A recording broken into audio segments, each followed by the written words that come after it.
अजयगढ़ नामक राज्य में वीर सिंह नाम का एक बहुत ही बुद्धिमान और शक्तिशाली राजा राज्य करता था। उसके पास कई घोड़े थे, लेकिन उनमें से तूफान सबसे खास था। तूफान सेना का सबसे मजबूत और कुशल साथी था। राजा को तूफान से बेहद लगाव था और उसने हर युद्ध में इसी घोड़े की पीठ पर सवार होकर कई विजय प्राप्त की थी।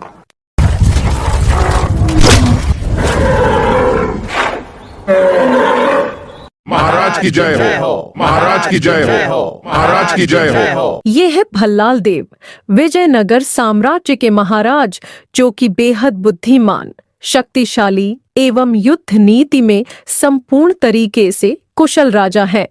इन्होंने आज तक एक भी लड़ाई नहीं हारी। अजयगढ़ साम्राज्य के साथ चलते खराब रिश्तों के कारण युद्ध की घड़ी निकट आ चुकी थी। महाराज की जय हो। कहो, क्या संदेश लाए हो मंत्री जी? महाराज, हमारे गुप्तचरों से पता चला है कि दुश्मन सेना हमसे कहीं अधिक सैनिकों के साथ अरब सागर पहुंच गई है। सुना है दुश्मन सेना में एक से एक बड़े योद्धा हैं और वे आज तक एक भी युद्ध नहीं हारे हैं। कितने भी शूरवीर हो मंत्री जी, लगता है भल्लाल देव को आज तक हमारे जैसी सेनाओं का सामना नहीं करना पड़ा। हमारी सेना में ऐसे ऐसे शूरवीर हैं जिनका सामना शायद ही कोई कर पाए। वे यदि 2 गुना भी हों तो भी हमारा मुकाबला नहीं कर सकते। जाओ, जाकर के युद्ध की तैयारी करो। माफ कीजिए महाराज, लेकिन अपने दुश्मन को कभी कमजोर नहीं समझना चाहिए। उनकी सेना हमसे कहीं ज्यादा है। हमें इस बात को हल्के में नहीं लेना चाहिए। आपको अपने प्रिय मित्र जय सूर्य से सैनिक सहायता जरूर लेनी चाहिए। आपने सही कहा द्रोणाचार्य जी। आप अभी कटप्पा के हाथों जय सूर्य को हमारा संदेश भिजवा दीजिए। मुझे यकीन है कि जय सूर्य पीछे नहीं हटेगा। और फिर अगले दिन महाराज वीर सिंह अपनी सेना के साथ युद्ध के लिए निकल जाते हैं। इधर भल्लाल देव भी अपनी सेना के साथ बड़े जोश और उत्साह में आगे बढ़ रहा था। उसकी सेना पूरी तरह से तैयार थी। उनका हर कदम विश्वास और साहस से भरपूर था, जैसे वे निश्चित थे कि यह युद्ध उनका ही होगा। अपनी तलवारें गर्व से उठाओ और दुश्मनों को दिखा दो कि इस धरती पर वीरों का राज्य है। तुम्हारी विजय निश्चित है। जय भवानी, जय भवानी। दोनों सेनाओं के बीच भयंकर युद्ध शुरू हो गया। जैसे ही दोनों ओर की सेनाओं ने एक दूसरे पर हमला किया, रणभूमि का दृश्य भयानक हो गया। लोहे की तलवारें, घोड़ों की टापों की आवाज और युद्ध के शोर से धरती गूंज उठी।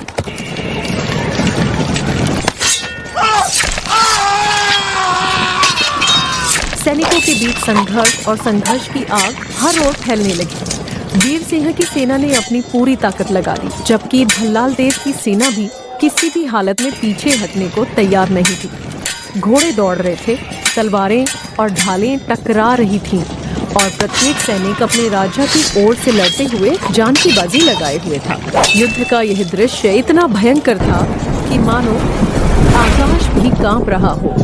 वीर सिंह और भल्लाल देव के बीच भयंकर युद्ध काफी समय तक चलता रहा। अंत में एक निर्णायक हमले में वीर सिंह ने भल्लाल देव को मार दी और वह वीर सिंह के हाथों मारा गया। वीर सिंह अपने घोड़े तूफान पर सवार अपनी सेना के साथ एक और निर्णायक युद्ध जीतकर अपनी जीत का जश्न मनाते हुए राजमहल वापस लौटने लगते हैं। उनकी सेनाओं ने विजय की खुशी में ढोल नगाड़े बजाए और पूरा वातावरण उत्साह से भर गया। राजमहल के द्वार पर विजय पताका लहराई और वीर सिंह के नेतृत्व में पूरी सेना ने नृत्य और गीतों के साथ अपनी अभूतपूर्व जीत का जश्न मनाया। परंतु समय किसी के लिए नहीं रुकता और कुछ सालों बाद तूफान वृद्ध हो गया। राजा ने महसूस किया कि उसका प्रिय घोड़ा अब उतना सक्षम नहीं रहा और उसने उसे युद्ध में ले जाना बंद कर दिया। अब वह घोड़ा अस्तबल में आराम करता, कभी कभी चरने के लिए बाहर निकल जाता। हालांकि उसकी जिंदगी आरामदायक हो गई थी, लेकिन वह पुरानी शक्ति और जोश मानो कहीं खो गया था। एक दिन वह चरते चरते दूर जंगल में निकल गया और कुछ समय बाद वह जंगल में एक नदी किनारे पहुंच गया। नदी का पानी गंदा और कीचड़ से भरा हुआ था। उसे लगा कि वह नदी पार कर सकता है, लेकिन जैसे ही उसने कदम बढ़ाया वह गहरे कीचड़ में धंस गया। जितना वह बाहर निकलने की कोशिश करता, उतना ही अधिक फंसता चला गया। घबराकर घोड़े ने जोर जोर से हिनहिनाना शुरू कर दिया। तभी वहां से गुजर रहे एक राजा के मंत्री ने घोड़े के हिनहिनाने की आवाज सुनी। वह उसके पास गया। मंत्री घोड़े के और नजदीक पहुंचा और उसने ध्यान से घोड़े को देखा। अरे, ये तो महाराज का प्रिय घोड़ा तूफान है। लगता है यह कीचड़ में फंस गया है। मुझे तुरंत महाराज को जाकर बताना चाहिए। और फिर वह मंत्री राजमहल की ओर महाराज को इस घटनाक्रम के बारे में सूचित करने के लिए दौड़ा। मंत्री महाराज को जाकर सारी बात बताता है। ठीक है, जल्दी से हमारा घोड़ा निकालो और महामंत्री जी आप भी साथ चलो। अपने प्रिय घोड़े को मुसीबत में देखकर राजा तुरंत अपने मंत्री जय भवानी! और महामंत्री के साथ जंगल की ओर निकल गया।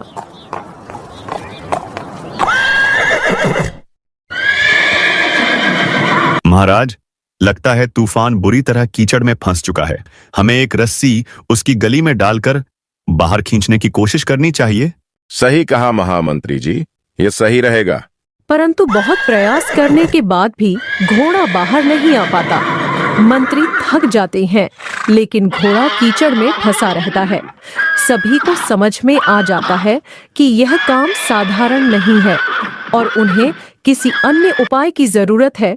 महाराज, भले ही घोड़ा बूढ़ा हो गया हो, परंतु उसकी आत्मा में वही पुराना जोश और युद्ध का जुनून अभी भी जीवित है। क्यों ना हम युद्ध के नगाड़े बजवाएं और तलवारों की खनक उसे सुनाएं। अगर हम उसे फिर से युद्ध की स्थितियों का एहसास दिलाएं, तो शायद वह अपनी खोई ताकत और जोश पाले। आपने सही कहा महामंत्री जी, तुरंत ही सेना और नगाड़ों का इंतजाम किया जाए।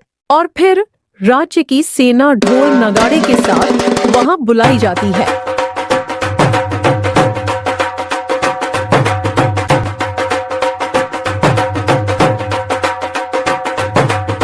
जैसे ही युद्ध की आवाजें गूंजी, घोड़े की आंखों में एक नई चमक आ गई। उसके कान खड़े हो गए और उसके भीतर फिर से वही पुरानी ऊर्जा लौट आई। उसे ऐसा लगा जैसे वह फिर से युद्ध के मैदान में है। पूरी ताकत से उसने जोर लगाया और एक झटके में खुद को कीचड़ से बाहर खींच लिया।